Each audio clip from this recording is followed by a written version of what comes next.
everyone, it's Shari Carroll here with a quick ink comparison for you regarding our Simon Says Stamp regular dye ink and the Simon Says Stamp hybrid ink.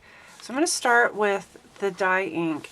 These all come in a large container, and these are considered to be acid-free, archival, fade-resistant, and permanent. They also work into the paper for really smooth finish.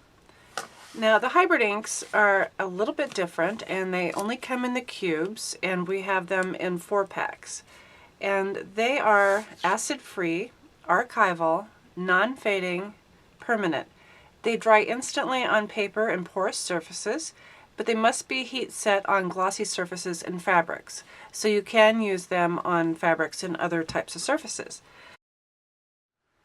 So I thought I would just do a little side-by-side comparison of the same color, this being Willow. So I will try both the Simon Says Stamp dye ink and then also the Simon Says Stamp hybrid ink in the same color.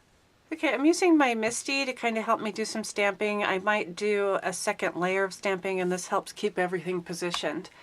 I've also seasoned my stamps, and what I mean by seasoning is that I've already inked them up and have stamped them onto scratch paper. And that's what I like to do with all my new stamps right out of the package. Once I go to start to use them, I'll go ahead and season them first, and then I get a better impression once I've done that. So I'll start with the dye ink, and I'm going to go ahead and mask that other one off so that I can get a really good impression. Since it's a very solid stamp, I want to make sure that I get it really well covered, and if I don't, I can go back with my Misty and stamp again. So I'll go ahead and press that down.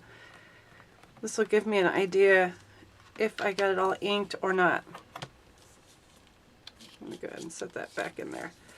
I can see that I still have some light areas. That's very typical of a large solid stamp. So I'm going to go ahead and ink again.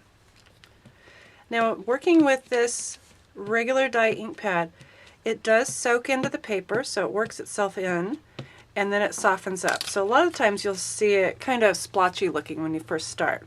But I like to go back and do a second one, especially with my Misty, because I can line it up perfectly. And I'll go ahead and lift this up. Let's kind of stick in there a little bit. So now I have a really smooth, already really smooth layer of stamping.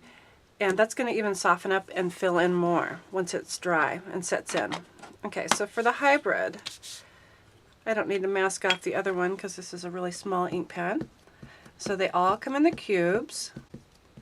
So I'm going to make sure I get a really good amount of ink on there. Go ahead and press that down. Now this is quicker drying ink. And you can see that it kind of gives a little bit. I have a few lines on there just from the ink pad going across. So I'm going to go ahead and do a second layer. This would be kind of difficult if you didn't have the Misty. That's why I like to use it, because it does give me a perfect image when I'm going over. Okay, so I'll go ahead and stamp that again. So you can see the difference already. Let me get this out of the way. That the hybrid is a little bit darker, but it's very crisp, and it dries very crisp and very clean. And the regular Simon ink pad, it soaks into the paper a little bit more, and it gives it a really nice soft look. So depending on what you're looking for, that's the difference. Now I'm going to flip this over, and if you can see that this kind of bleeds through the back a little bit more, which makes the hybrid a little bit better to use on your thinner papers as well. So say like for your planners or anything that's a little bit thinner. So let me go over the properties again. So for the standard ink pad, it is acid-free, archival, fade-resistant, and permanent. This is a really great ink to work with really solid type images, also for your ink blending, because you have a little bit of time to let it work into the paper.